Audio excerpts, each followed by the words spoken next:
Балхуу үннээ хэлсэн.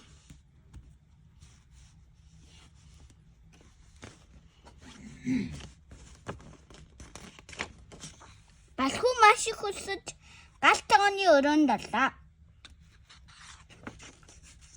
Дуртай жимгээр хайж эхлэв. Балхуу ээжсэн жингээ дээд талын шүүгийн дахыг олж хараад баялын савыг авахар зүтгэлээ. Жимээ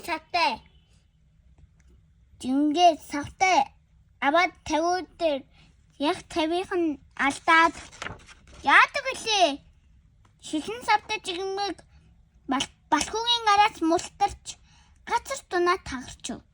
Балхуу чимээгүй өрөөндөөс гарлаа. Ээж нь галт тогооны өрөөнд орж ирээд ихэд гайхав.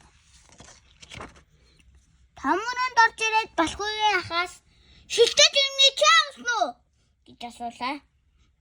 Балхуугийн ах энэ талаар юу ч мэдээгүй болохоор "Үгүй, би хаглаагүй" гэж хариулав.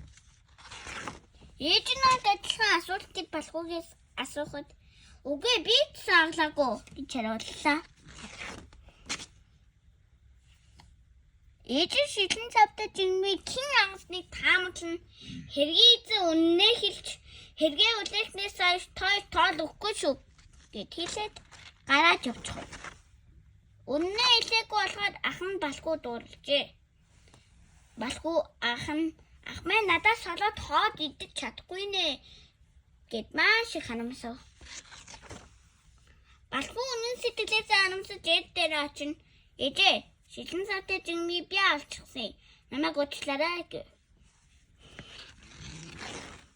Үннээ хэлэхээс хичээж яаж байхүү минь.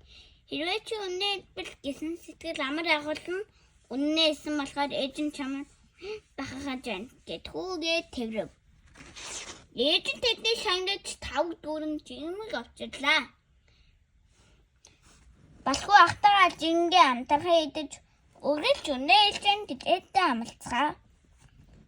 Юу суусан бэ гэдэг тайлбарыг өөртөө гаргаж аваарай хүүхдүүд ээ.